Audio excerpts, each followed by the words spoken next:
What should a child do with a dollar? Let me give you the best advice I've got. And this is called sort of middle of the road scenario, and I'll show you how these numbers may change, but here's what I teach. Kids, never spend more than 70 cents. Okay, now you got to pick some number. When I met Mr. Shoaff, I was at about 110%. But remember this, if your outgo exceeds your income, your upkeep becomes your downfall. Good little scenario. So here's the number that I found works best in developing a good financial plan. Never spend more than 70 cents out of every dollar from now on. Now kids ask me what? What do you do with the other 30 cents? Here's my best advice. 10 cents, charity. 10% charity. Supporting worthy projects, helping people who cannot help themselves. Some churches teach tithe, peace, portion. Turning back part of what you take out. Excellent, excellent philosophy. That's what that 10% is. And nothing teaches children responsibility and character better than generosity. No school, no class, no teacher can teach character better than the simple act of generosity. 10 cents out of every dollar. Now you can pick your own number. I'm just giving you my best scenario. Now the time to start this is when the amounts are small. Easy to give a dime out of a dollar. I'm telling you, kids will give you 10 cents out of every dollar if it's part of their philosophy, if you sell them on it. And that's the time to start, when it's easy, 10 cents out of a dollar. A little harder to give 100,000 out of a million. Someone says, oh, if I had $1 million, I'd give 100,000. I'm not that sure. We better start you early when the amounts are small, so it'll all be set in when the big amounts start to come, okay? So 10 cents for charity. The next 10 cents I call active capital. Capital meaning try to make a profit yourself. We live in a capitalistic society, right? Everybody now wants to join capitalism. That's why the walls are coming down. Capital belongs in the hands of the people. That's where the genius is. So the genius is to try to show a profit. Buy and sell. Render service. Show a profit. Now here's what I teach kids. Profits are better than wages. Wages are okay, but wages help you make a living. Profits help you make a fortune. The key is to just understand philosophically a little simple economic scenario. And there's all kinds of ways to make a profit. I'm working on a new book. Here's what it's called. I think it's going to be called, Of Course Kids Should Pay Taxes. It's going to be an interesting book. In California, where I live, kids do pay taxes. If an 8-year-old walks into 7-Eleven, buys something that costs $1, the proprietor makes him cough up 7 more pennies. 8-year-old says, what's these 7 pennies? Proprietor says, that's taxes. Kid says, well, I'm only 8. Proprietor says, congratulations, you're my youngest taxpayer. So in California, kids do pay taxes. Now the question is, should they? Now the title of my book is, Of Course Kids Should Pay Taxes. You got it. Right? The disciple went and caught a fish, found the miracle coins, and paid his taxes and Jesus' taxes. So way back then, Jesus did pay taxes. Now the question is, should he? And the answer, my little book says, of course Jesus and kids should pay taxes. Of course. Of course. If an 8-year-old wants to ride his bicycle on the sidewalk instead of in the mud, you have to pay taxes. Things cost money. Got to pay taxes. Aircraft carriers keep tyranny over there instead of over here.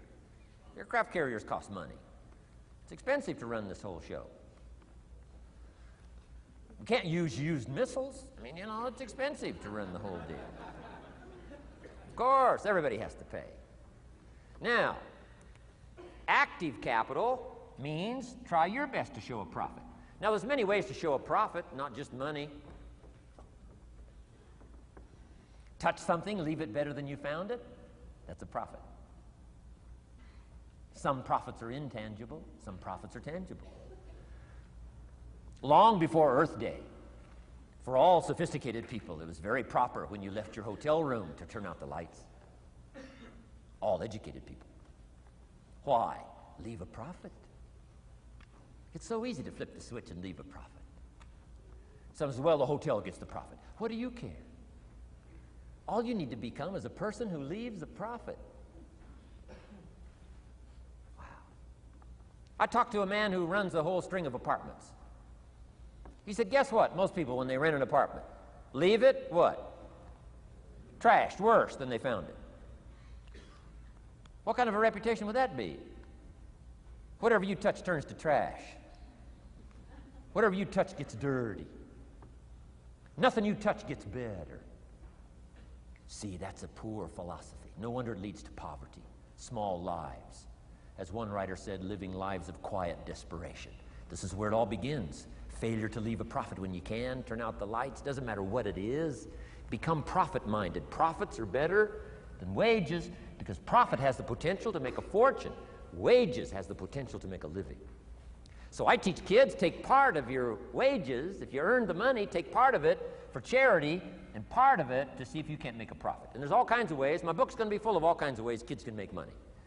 I teach kids how to have 2 bicycles, one to ride and one to rent. I mean, you know, it doesn't take long to get into business. You don't have to be a genius. Halfway bright, you can start showing a profit. Now, here's the next 10 cents called passive capital.